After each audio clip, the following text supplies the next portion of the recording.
Ya yek aslında جده هزار یا ش نوت دو حیا ایرو گلک تشتهات هرتن بله ام یک دخوازن وان کرد گوهرتن نه ابزان.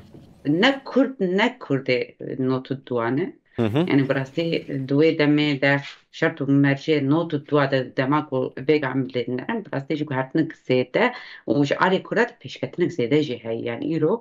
إيجاك ما بسكريكا كرت ش علي كي بو بسكريك نام نتوي وش علي كي تجي هيزاب كرداج بو هيزك جهاني قلتي ناس كرن تقبل كرن يعني إيرو دفي ناب دبي دنك لما آروشتاتا ناوین ده آ جهانه ده جيكي هيزا كرة جيكي مازن دكرة كتا إيرو دماغو نقاش روشتاتا نابين تنكن آجيش بو بيش روشتاتا نابين تن نقاش كرن وك هيز كيجي ده عليك جي كرد ديتن يعني شي نوتو دو حياة إيرو يكو هرتنكا هري زيدا ام دکارم ببیشن هزار کرده پیش کردی جا آلی که دیده جی روشتاتا نابین ده جی دیسا گوهرتنک هیش بر گوهرت مشته هزه نامنه دوید آقاس کن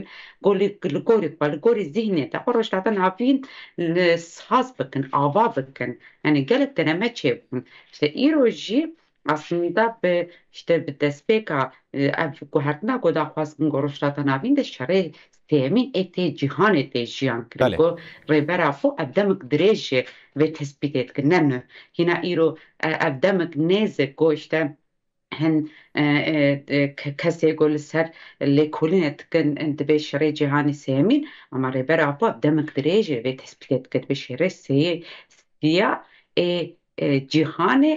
دناوند آخوا روشتاتا ناوین ده دمشق مازن دبی شری سیمین جهان ده جی işte روشتاتا ناوین ده دیسا سنور دنگو هرتن دبر ده işte هزا حبونا هزا کردا و işte ne çars de serkirna psikerika Kürt hatna bende bandora pasa devlet Türk şitke بله u te ditin dema go gel anji hez anji na volate de bu khop go psikerika çareser nakin go rebera pod hevditna xwe de bejani bu ser zaman na va heft xalat jî hebu ev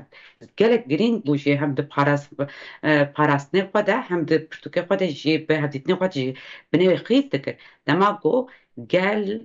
anji ناب دولت ده بخواب خواهیم بسکری که خوش یعنی و چاره سر نکن دما گو هزه نام نتوید که نام چاره سر بسکری که ام دبینن به روشته که کجا آسته ایرو لسوری ده اف تلو برچاوات دیتن و بله دیسا همان دمه مزرع حزب الله و لبنان ده همان دمه ده فلسطین ده دیتن جبروی ابدم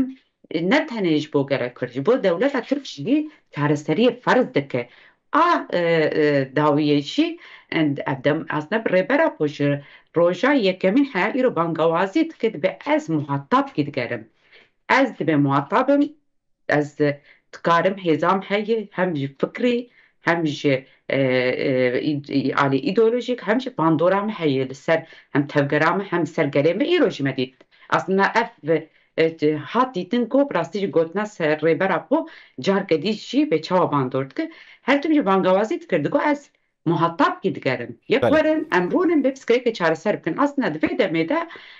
işte hinkî derketina Bahçeli bangewaziya Bahçeli ji vî alî de jî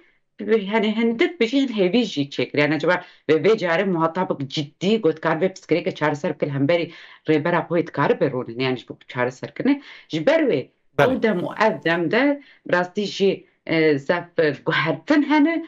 ama pêv jî girêdayî ez dîsa dubare bikim ji dewleta Tirk re ferz dike vê piskirê çareserkirinê çil sale işte pêncî sale dixwazin got tund bi êrîş bi şer çareser bikin ama bi ser neketin yani her tim derkevin propaganda dikin dibe işte me qal skirî me tune dike 10 sal berê digo em ê bikin got lefzê wa بله nikaribin bin بله ser بله ziman ama برێزانش. dîtin got ev propagandê wa tev vala derketin